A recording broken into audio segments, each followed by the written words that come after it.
தாய்மார்களுக்கும் தந்தைமார்களுக்கும் வருங்கால வாலிபர்களுக்கும் எதிர்கால சிங்கங்களுக்கும் காலையில் காடு சென்று மாலையில் வீடு திரும்பி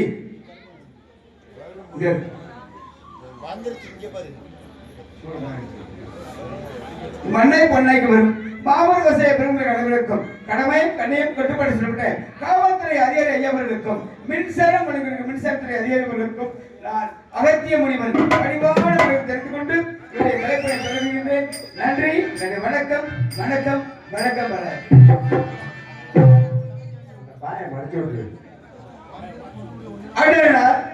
சிவபெருமான் திருமணத்தை பற்றி 33 தேவர்களும் 48 ரிஷிவர்களும் வடக்கே கைலங்கிலே ஓடினாலே இந்த பூலோகமாக்கப்பட்டது. வடபகுதி தாழ்ந்தும் தென்பகுதி உயர்ந்து விட்டது. அப்பொழுது கூட்டத்தில் கூட்டமாக நின்று என் தந்தை ஆதி பரமேஸ்வரன் திருமணத்தை காண ஆவலாக காத்திருந்தேன். காத்திருந்த வேளையிலே மகனே அகத்தியா உலகத்தை சமணப்படுத்தி விட்டவர்கள் தென் திசை செல்வன் கண்ட பிறப்பித்தார். தந்தையே, நான் என்ன பாவம் செய்தேன்? என் கண்டம் தான் என்ன பாவம் செய்தது?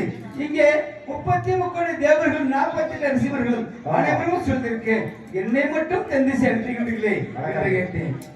மகனே அகத்தியா, உன்னால் பல சிறப்புகள் நடக்கிறது. அது மட்டும் அல்லாமல் நீ உடனே தென் திசை செல்ல வேண்டும். உன்னால் தான் இந்த உலகம் சமயடையும் என்று எனக்கு ஆறுதல் சொல்லி வெளிப்பட்டார்கள். தாய் சென்ற கோவில்மலை தந்தை சந்திக்க மந்திர அக்கிபடி உலகம் சமநிலை அடைய வேண்டும் என்பதற்காக தென் திசைக்கு வந்து கொண்டிருக்கின்றேன். எப்படி என்றால், உலகம் சமநிலை பெற வேண்டும், உயர்வு தாழ்வினால் நிலை வேண்டும்.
சொல்லிட்டு ஆள் வளர்ந்து வளரணும் அதுக்கு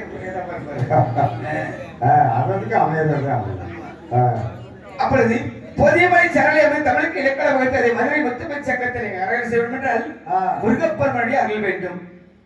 முருகப்பெருமானுடைய அருள் வேண்டும் என்றால் அவருடைய திருவடியில் எனக்கு இடம் இருக்கின்றதை பார்க்க வேண்டும். ஏன்னா தமிழ் புலவன் இந்த அகத்தியன், தமிழ் கடவுள் முருகப்பெருமான். ஆகையால் முருகப்பெருமானை வணங்கிவிட்டு என் தாய்க்கு சந்திக்கின்றேன். எனக்கும் இடம் ஒன்று அவர் மணக்கும் முருகன் மலரடி நிழலில் எனக்கும் இடம் உண்டு. எனக்கும் இடம் உண்டு அவர் மணக்கும் முருகன் மலரடி நிழலில் எனக்கும் இடம் உண்டு. எனக்கும் இடம் உண்டு அது மணக்கும் முருகன் மலரடி நிழலில் எனக்கும் இடம் உண்டு.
இந்த ஒளிபெருக்கி கிளைமேட்னால இருந்தாலும் அது வெளியே தெரியாதவரை அருமையாக ஒளிபெருக்கி அமைத்து கொடுத்த அன்பு உலகம் மனமார்ந்த நன்றி.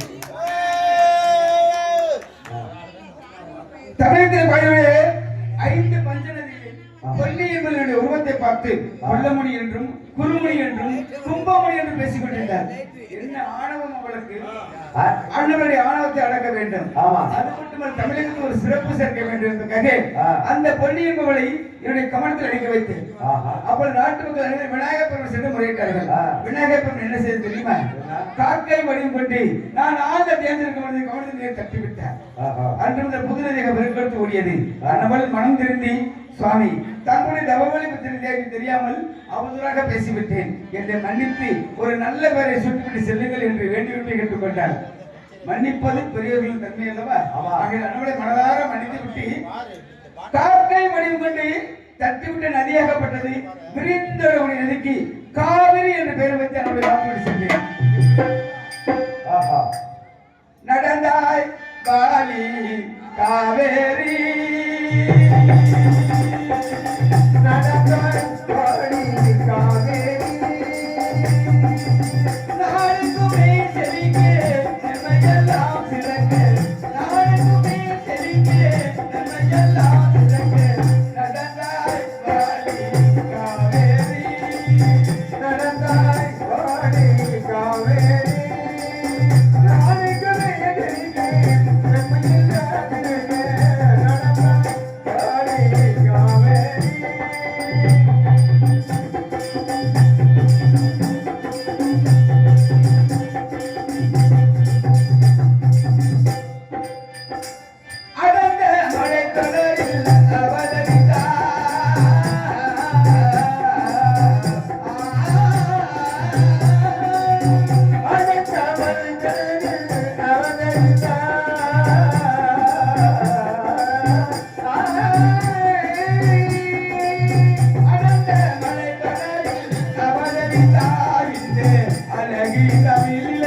அனைவருக்கும் மனமார்ந்த நன்றி. பாடு. எனது ஆதி பரமசன் இப்படி வடதிசையில் பார்க்கும்போது ஆத்தமணியிலே கூத்தாட்சி பள்ளம் அந்த கோவில் என்ற வனத்திலே எனது ஆதி பரமேஸ்வரன் வரப்பட்ட அந்த வைசாசன் என்பவன் ஆஹா. ஆலயத்தெல்லாம் வென்று தெளிகின்றார். ஆண்களை எல்லாம் நட்டுகின்றார். இளம்பெண்கள் சூறையாடுகின்றார். நீதி அழிந்து விட்டது. நேர்மை அழிந்து விட்டது. தர்மம் அழிந்து விட்டது. அதர்மம் தலைவிரித்து தாழ்வடி வருகிறது. ஆமா. அந்த வைசாசனை அழித்து உலக மக்களிடையே தெய்வ நம்பிக்கை நிலவரச் செய்ய வேண்டும். நீதியை நிலைநிறுத்த வேண்டும். தர்மத்தை நிலைநிறுத்த வேண்டும். அதர்மத்தை அழிக்க வேண்டும். ஆகையினால் அன்று கொடுத்து ஒட்டுபடியாக நீ நினைக்கும் போது திருமணத்தை காக்குகிற தந்தை இப்போ எங்கிருந்தாலும் என் முன் திருமண உலகத்தில் காட்சியளிக்க வேண்டும். என்னை ஓ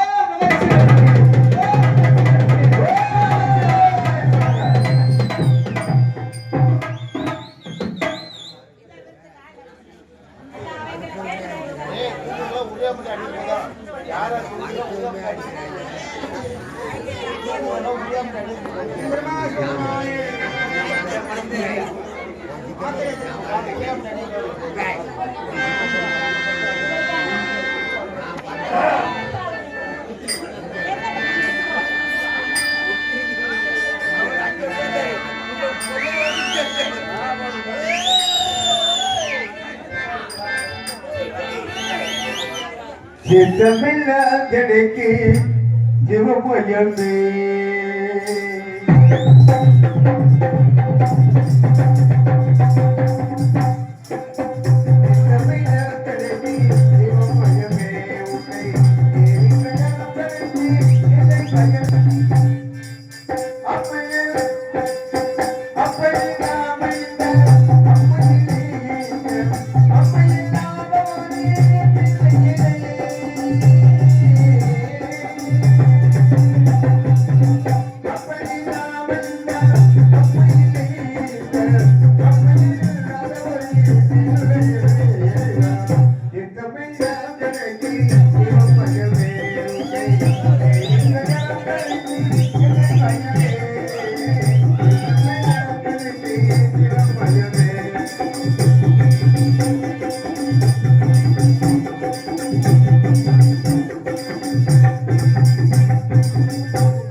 நமக ஹரிவோம் நமச்சிவாய நமக சக்தி சுவாமி நமது மைந்தன் அகத்தினாகப்பட்டவன் தென் திசையை சமநிலை படுத்துவதற்காக தென் திசை நோக்கி வந்து கொண்டிருக்கிறான்.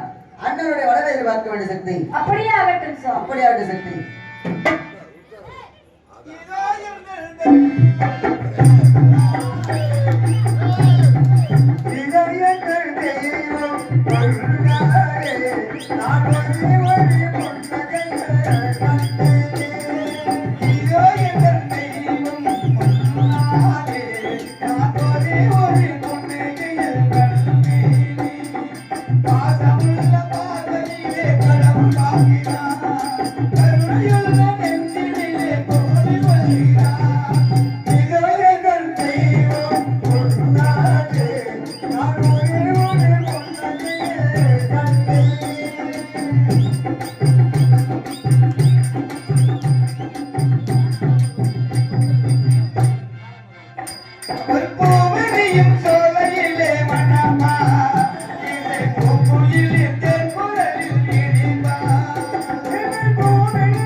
நன்றி.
பராபரத்திலே பரந்தோன்றி, பரத்திலே சிவன் தோன்றி, சிவத்திலே சக்தி தோன்றி, சக்தியிலே நாதன் தோன்றி, நாதத்திலே அப்பு தோன்றி, அப்புலே ஆகாயம் தோன்றி, ஆகாயத்திலே மகேஸ்வரன் தோன்றி, மகேஸ்வரே ருத்ரன் தோன்றி, ருத்ரத்திலே மகாவிஷ்ணு தோன்றி, மகாவிஷ்ணுவிலே பிரம்மா தோன்றி, பிரம்மனால் பணிகமுடி 82 சிவர்கள், பிரம்மனால் பணிகமுடி 82 சிவரசிவருக்கும் படியெழுதி வரும் உமா மகேஸ்வரா உலகை காக்க மரபரளி திருமணம் புரிய வேண்டும் ஐயனே. எனக்கு ஆசீர்வாதம். தாயே உமையவளே அங்காள ஈஸ்வரியே அகிலாண்டு உடைய பிரமாண நாயகியே தம்முடைய பாதங்களுக்கு இந்த அகத்திய மணிவனின் பணிவான வணக்கங்கள் தாயே. தந்தையே மகனே அகத்தியா, தாயின் சித்த கோவிலில்லை தந்தை சொல்மிக்க மந்திரமில் வைக்கும்படி தாங்களிட்ட கட்டளைப்படி உலகத்தை சமணப்படுத்துவதற்காக தென் திசை வந்தேன். உலகத்தை சமணப்படுத்திவிட்டு வடதிசையை பார்க்கும் பொழுது நாத்தமலை எல்லை கூத்தாச்சி பள்ளம் அந்த கோபுரத்தில் வளர்த்தலை தாமரத்தில் பெறப்பெற்ற அந்த மகிஷாசுரன் என்பவன் ஆலயத்தெல்லாம் விழுந்து தருகின்றான், ஆண்களெல்லாம் அர்த்தர்கின்றான், இளமணிக்கு சூழ்நிலைகின்றான். நீதி அழிந்து விட்டது, நேர்மை அழிந்து விட்டது, தர்மம் அழிந்து விட்டது, அதர்மம் தலைவிரித்து தாண்டமாடி கொள்கிறது. அந்த மகிஷாசுரனை அழித்து உலக மக்களிடையே தெய்வ நம்பிக்கை நிலவர செய்ய வேண்டும், நீதியை நிலைநிறுத்த வேண்டும், தர்மத்தை நிலைநிறுத்த வேண்டும், அதமத்தை அழிக்க வேண்டும். ஆகையால் தன்னை நாடி வந்தேன் ஐயனே. அப்படியாகட்டும் மகனே அகத்தியா, உனது தாயகப்பட்டவன் இந்த பூவுலகிலே 7 பிறப்பாக பிறக்கிறாள். தாங்களே அப்படி என்றால் என் தாயோடு பூலகத்தில் அவதரவடுத்த மகிழ்ச்சியை அளிக்கிறீர்கள் நினைக்கிறீர்கள். அப்படியே இந்த செய்தியை கேட்டு நான் மற்றற்ற மகிழ்ச்சி அடைகின்றேன். என்னுடைய தமிழ் பணி சிறக்க எனக்கு வாழ்த்தை விடை கொடுங்கள், நான் சென்று வருகின்றேன். அப்படியாகட்டும் மகனே, சென்று வா, வெற்றி நிச்சயம். ஹல் ஹல் ஆத்தா நல்ல வேலை கொடுத்தா ஹல் ஹல் ஆத்தா எல்லாருக்கும் நல்ல வேலை கொடுத்தா ஹல் ஹல் ஹல் ஹல் கொஞ்சம் சவுண்ட் ஏத்துவா ஹல். தம்பி கொஞ்சம் சவுண்ட் ஏத்து ஹரிவோம் நமச்சிவாய நமது, ஹரிவோம் நமச்சிவாய நமது. சக்தி, இந்த மூலையை படித்து பார்த்தாயா? திரேதா திரேதா துமாவரவன செல்லக்கூடிய 3 யுகம் முடிந்து நடப்பு யுகம் கலியுகம். இந்த கலியுகத்திலே நீதி கிடையாது, நேர்மை கிடையாது, ஒருவருக்கொருவர் வஞ்சித்து வாழ்ந்து வருகிறார்கள். அன்று ஒரு நாள் சமயத்திலே தெலுங்காபுரி சீமை நாட்டாமலை எல்லை கூத்தாச்சி பள்ளம் கோபுர கட்டளவனத்திலே மகிஷாசுர அரக்கனை அட்டகாசம் அதிகரித்து விட்டது. என்னை நோக்கி அக்கினிதம் புரிந்தான். அன்னவனுக்கு நேரில் சென்று காட்சி கொடுத்த பொழுது அன்னவனாகப்பட்டவன் என்னிடத்திலே எப்பேற்பட்ட வரத்தை கட்டன் என்று தெரியுமா? ஐயனே, எங்கள் அரக்கர்கள் வம்சம் அழிந்து விட்டது, மீதம் நான் மட்டும் இருக்கிறேன். இன்னர்களாலும் இடுமர்களாலும் 33 கோடி தேவர்களாலும் 48,000 ரிஷிமார்களாலும் எனக்கு சாகாத வர வேண்டும் என்று கேட்டார். அதற்கு நான் தெரிவித்தேன், இந்த பூ உலகிலே பிறப்பு ஒன்று இருந்தால் இறப்பு ஒன்று நிச்சயம், இதை யாராலும் மாற்றி வைக்க முடியாது என்று தெரிவித்தேன். அதற்கு அண்ணனாகப்பட்டவர் என்னிடத்திலே எப்பேற்பட்ட வரத்தை கேட்டார் என்று தெரியுமா? ஐயனே, அதாவது என்னை அழிக்க வேண்டும் என்றால் ஒரே கர்ப்பத்திலே 7 வெண்மக்கள் இருக்க வேண்டும். 7 வெண்மக்கள் பிறந்து 7 இலை கொட்டிலே அமர வேண்டும். அதாவது 56 வயது ஆணிற்கும் 60 வயது பெண்ணிற்கும் ஒரே கர்ப்பத்திலே 7 பெண்மக்கள் பிறந்து 7 எல்லை கொட்டிலே அமர்ந்து மகமாயின் அவதாரத்தை கொண்டால் மட்டும் இந்த மகிஷாசுரனுக்கு வரத்தை பெற்ற நாள் முதல் அன்று முதல் இன்று வரை ஆண்களை கண்டால் அடித்து வருகிறான், பெண்கள் கற்பை சுரையாடி வருகிறார், ஆலயங்கள் தோறும் விடுத்து வருகிறார். அண்ணவனை எப்படி விட்டு வைத்தால் இந்த பூவுலகையே சர்வநாசமாக்கிவிடார் சக்தி. அதன் காரணமாக தாங்களும் இந்த பூவுலகிலே 107 பிறப்பு பிறந்து விட்டாய். 108வது பிறப்பாக கல்கண்ட இடமெல்லாம் கருமாரியாக, மண்கண்ட இடமெல்லாம் மகமாயாக பூத்து குலுங்கி அந்த மகிழார் அரக்கனை வதம் செய்ய வேண்டும். தாங்கள் விருப்பம் எப்படி சக்தி? சுவாமி, அப்படி என்றால் இந்த உலகத்தில் நான் யார் குடியில் பிறந்து வளர வேண்டும் என்பதை தாங்களே கூறுங்கள் சுவாமி. சக்தி, கோட்டமலை தலைவோடு ஆளக்கூடிய கோட்டை பெருமாளுக்கு வயது 56, கோட்டை கருப்பாய்க்கு வயது 60.